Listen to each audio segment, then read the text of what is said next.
By Ekedekwen Mono, Asim Kanko Zelo, Asino Bosinketa Adrena in Amma, Nayadike, the Chada Guago, or try Kurochako Adre, Issa, Edico City, Umunem, if I have Eastern News 24, Kais when Uterunya Bunukuzi, Dio Kempa, Ebifebo Bastamaki Yenemina, Eastern Dijon, Anonymia, and Bastamaki Fenomena, the whole Nigeria, Anonymia. And also Bastamaka Morowe, Ndi Bonazo, Niru Akwụkwọ. Edikoside, ewere ya update ewetara unu. Nnukwu update anyị achọkwunu ga ya bụ ife. Maka gịnị anyị achọghị ka mmọnwụ n'elu mmọnwụ, anyị achọghị ikwu maka ya bụ ife update ji maka ya wee bịa. Mana ya bụ ife bụ update bụ ihe anyị kwesịrị ịma ka ama n'ebe mmiri si wee baa opi ụgbọgọrọ n'obodo a. So ị ga-esi ya bụ ife edropụla your own comment n'iru akwụkwọ ife ichelu n'ụdị nke gị pụrụ iche gbasata maka ihe ndị anyị je gị n'ugbu a. Alright, over to you. Tinubu has said that Nigerians are not the only ones facing poverty in the world. While admitting that there are poverty and suffering in the land, Tinubu said that challenges must be tackled.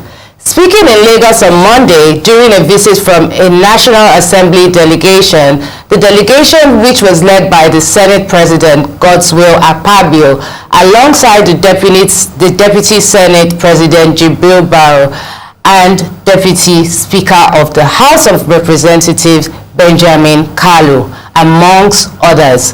Tinubu stressed the need to address the issue of poverty, particularly by tackling banditry and terrorism, to enable farmers to return to their farms. The president also emphasized the importance of a change in the value system for Nigeria to make progress. In the meantime, President Bola Ahmed Tinubu also paid homage to the Oba of Lagos, Rewan Aremu Akiolu, at his palace on Monday. In this video, now making rounds on social media, some Lagosians trooped out in mass to welcome President Tinubu, waving their hands to the convoy of the president. Let's take a look.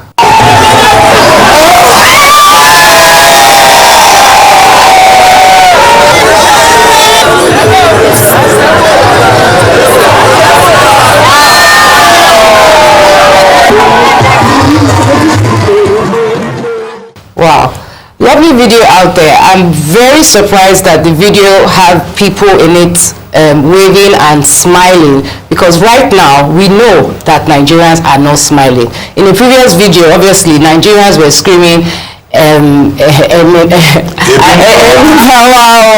know, we're hungry. So this one that they're smiling now, I'm very surprised, because everything has increased. Like they said, tomatoes have increased, the price of food, everything has increased in this country. There's inflation, high inflation rates.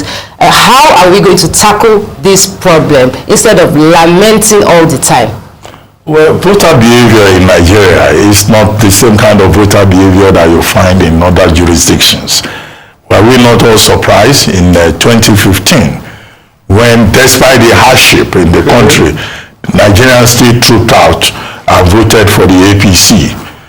In 2023, you will have thought that APC should be punished for the poor performance of the preceding 8 years, but there were some people who were running up and down saying that they are standing on APC mandate. They still voted. Well, there are some people who may argue about the transparency or the credibility of the electoral process in 2015, in 2019 and 2023, or even any other election. Now, the last time, as you pointed out, when the president came to Lagos, people were shouting Ibin Power around the central mosque area. The same voters now, when he came to Lagos this time and he went to visit the local, you know, they were saying, they were hailing him, they were happy, they were excited. So voter behavior in Nigeria is very complex indeed. Now, to the issue of the visit by the National Assembly delegation, well, this was a period of visits, you know, because it's Salah season. The president saying Nigerians are not the only ones suffering from poverty. No, that's not the point. The point is that over 60% of Nigerians are living in abject poverty, in fact, below poverty line. Correct. So it's not just that they have poverty in Ghana, they have poverty in Senegal. Look, our own is a very special poverty. After all, we were described as the poverty capital of the world. But my big takeaway from the statement by Ajuri Ngelale is that the president says, well, we need to address insecurity, we have to check kidnapping, we have to make sure that farmers are able to go to their farms and all of that. So since the president, has an idea of what is going on, well, it's for him to solve the problem, to take concrete steps to address the poverty, since he's fully aware of all the problems. And what we want are results in that particular regard. In the last paragraph of that report, he talked about his unwavering commitment to addressing the problem of poverty and insecurity. Unwavering commitment, he said. Okay, that's important. But we hope that that expression of commitment is not another promise. It's not another expression of hope. Because we have been looking forward to this hope since inflation is 33.95. When will that hope arrive?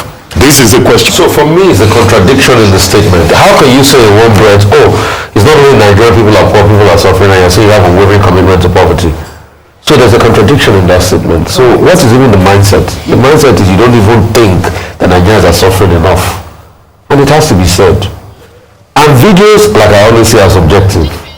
That can be in the middle of people that are his fans. He has fans. Forget, don't deceive yourself. He's got fans. He's got admirers.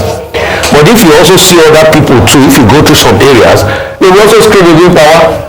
So if we take one side, that's one reflection. There are many other sides to it. So I do not see, any big deal about the video. And there are some people that normally, when the president is passing by, they will hail, they will cheer. It doesn't mean that everything is well with their stomach. It doesn't mean that everything is well with their stomach. Hungry. And they also think there are people that, they would also cheer about, but let's face the emergent problem. What are the emergent problems? The fact now that the president is saying he wants to buy 2 jets now for him and the vice president at a time where the country is bleeding dry. Also, the fact that as we speak today, most Nigerians could not celebrate Salah. Do you know how expensive transportation is?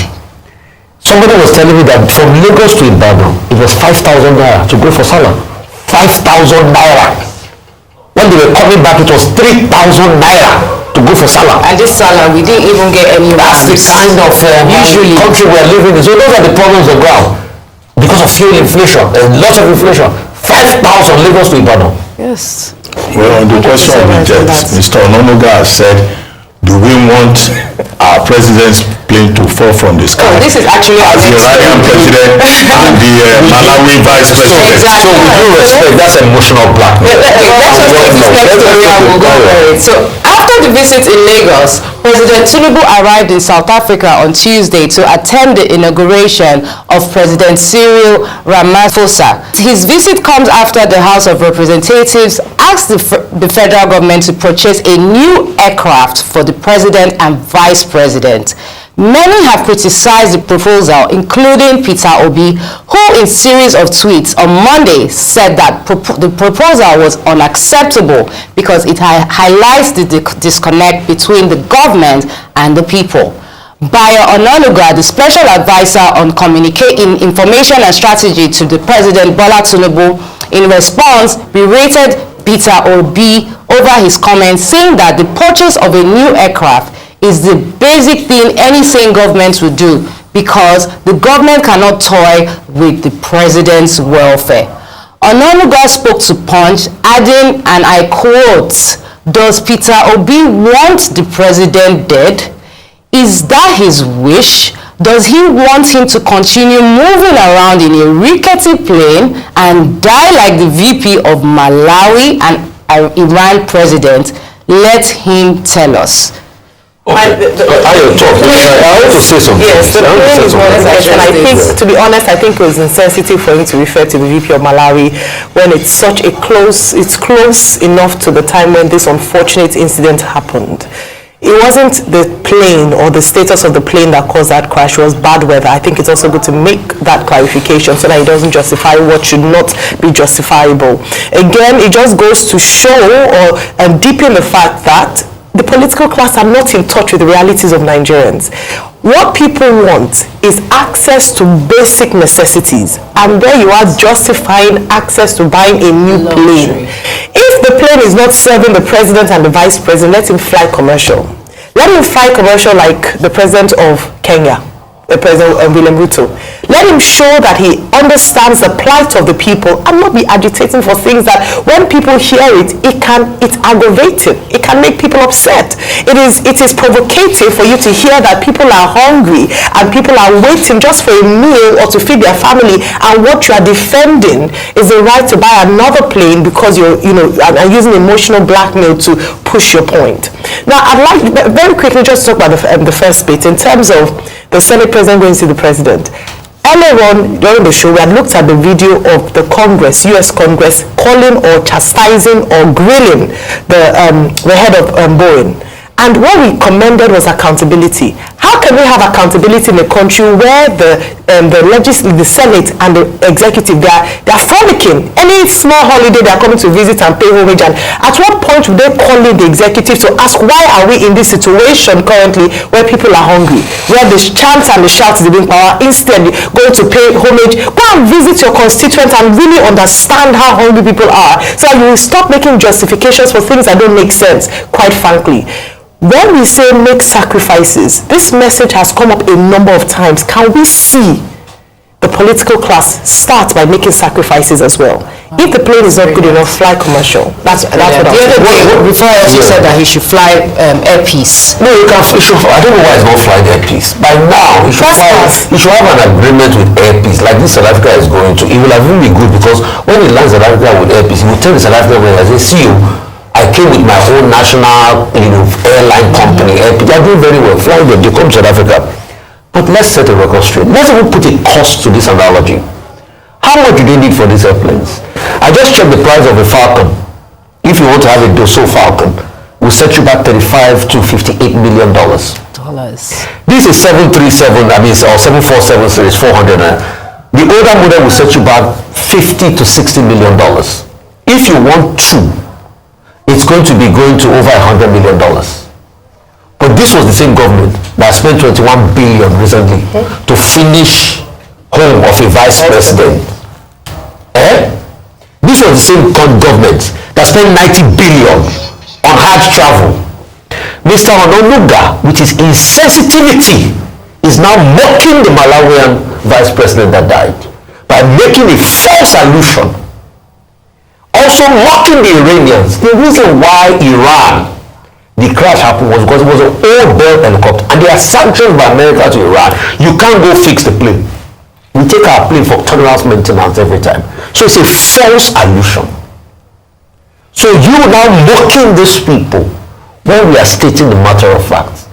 Dear Mr. Ononuga, there's no big deal in the president flying airpiece or flying Max Air or flying other local airlines. In fact, it will even bring more money to our local civil aviation industry. If airlines know that the president will fly them, maybe they will not delay people and they will not waste our time. And it's the pride of our country. The president of Kenya, who said rightly, flew back from Switzerland in a commercial Kenya airline. Even president of the Prime Minister of UK flies British Airways. Out of Argentina. So please, for the love of man, let's stop playing on sensitivity of To add a footnote, the fleet was assessed, and the Air Force and the committee in the House of Reps both said those aircraft have become non-serviceable. Now, what do they do with those aircraft? Would they sell them, perhaps, and use part of the money to buy a new aircraft? The fundamental principle is that the safety of the president and the VP is important, just as the safety of every citizen is important. 100%. Where do you find the balance? And by Ekenepwen Mono, the Kunusibе, Neso Equalai, the Menero la Eastern is 24. Esquana Chukoka, Biamayana, Runchanin and of Nofu, the Kunusibena, Eswera, Nira, dịka o si dị unu anụgonu ka ya bụ ife si wee gbata wee kwụrụ, unu anụgonu ihe nwanne anyị nwoke kwuru n'iru akwụkwọ. Ka efi were ikwu gbasata maka ya bụ ihe ndị a niile nụgasị niile nwanne anyị kwugasị gbasata maka open grazing bill. Kabaruke dropụra your own comment on the comment section below. Thank you, and also stay tuned at Eastern News 24.